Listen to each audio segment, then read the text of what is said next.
गांव की बहन में। फूलमती काकी, अंजलि दीदी के लिए शहर से फोन आया है, जल्दी से भेजो दुकान पे, नहीं तो फोन कट जाएगा। हाँ हाँ बेटा, अभी भेजती हूँ। अंजलि बेटा, तेरे लिए शहर से फोन है, सब काम छोड़ के जल्दी जाके सुन ले, नहीं तो फोन कट जाएगा। हाँ माँ, अभी जाती हूँ, जरूर मीनाक्षी दीदी का फोन आया होगा। हाय अंजलि। नमस्ते दीदी, मेरा मतलब हाय, कैसी हो आप? यहाँ तो सब ठीक है। मामा मामी कैसे हैं? तू कैसी है?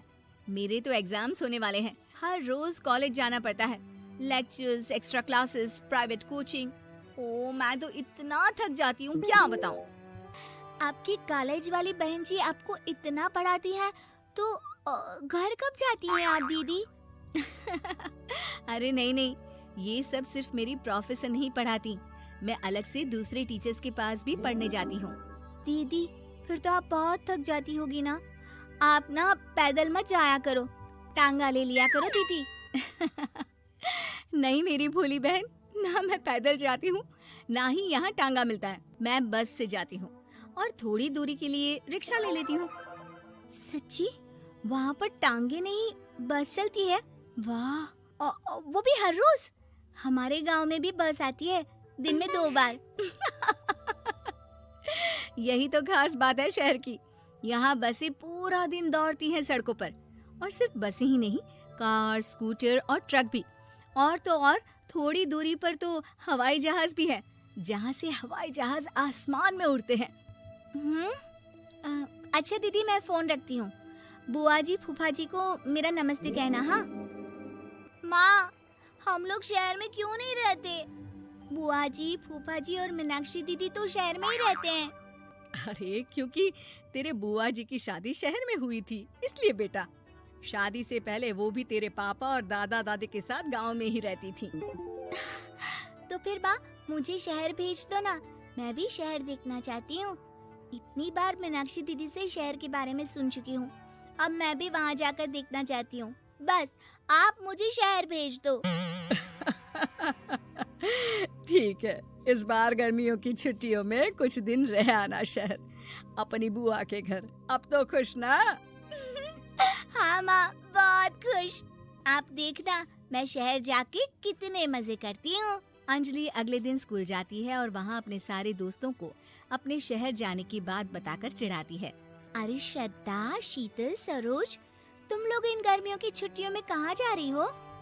एकादशी वाले गांव के मेले में। हम तो दूसरे गांव में नानी के घर जाएंगे, उनका घर नहर के किनारे है, बड़ा मजा आएगा। हम इस बार कहीं नहीं जा रहे, बल्कि हमारे घर में रहने के लिए मेहमान आएंगे। और तू?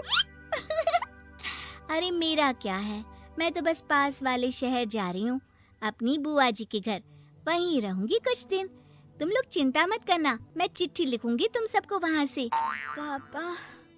पापा मुझे तो चक्कर आ रहे हैं, जी घबरा रहा है। बेटा, शहर आने की जिद भी तो तूने ही की थी, अब पहली बार बस में चढ़ी है तो यही होना था, भुगतो अब। अरे मामा जी, अंजलि, आप लोग आने से पहले बता तो देते, मैं लेने आ जाती बस स्टैंड तक। आओ आओ भैया, आओ बेटी अंजलि। माँ बुआ जी कैसे हैं वहाँ, और भाभी कैसी हैं?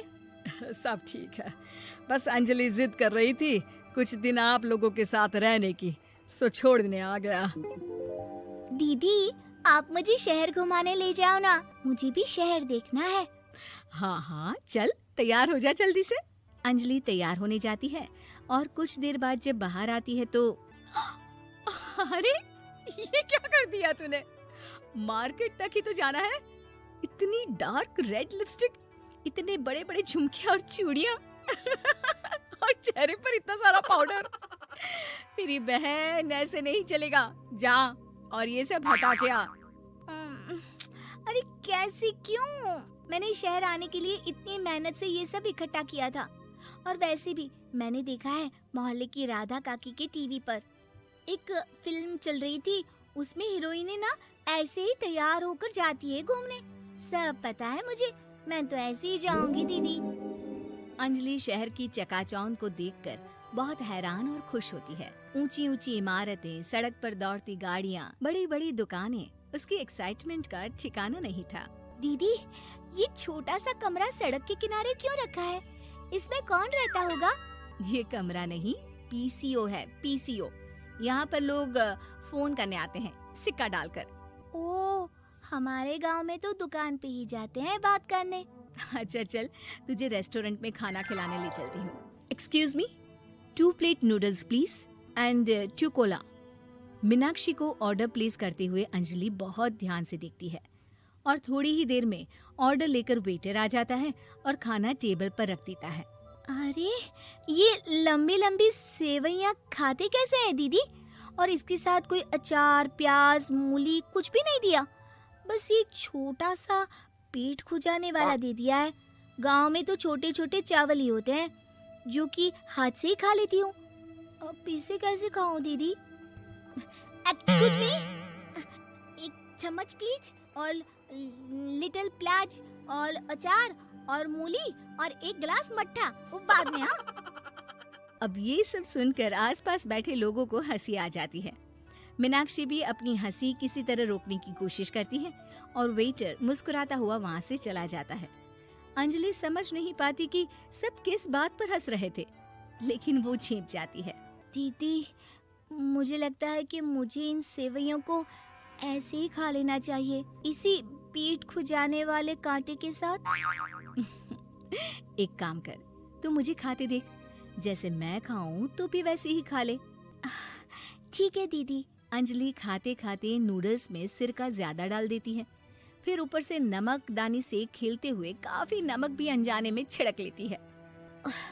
अरे, ये क्या क्या खा लिया? अरे हाय हाय, कितना कड़वा है। पानी पानी, ये काला शरबत ही पी लेती हूँ।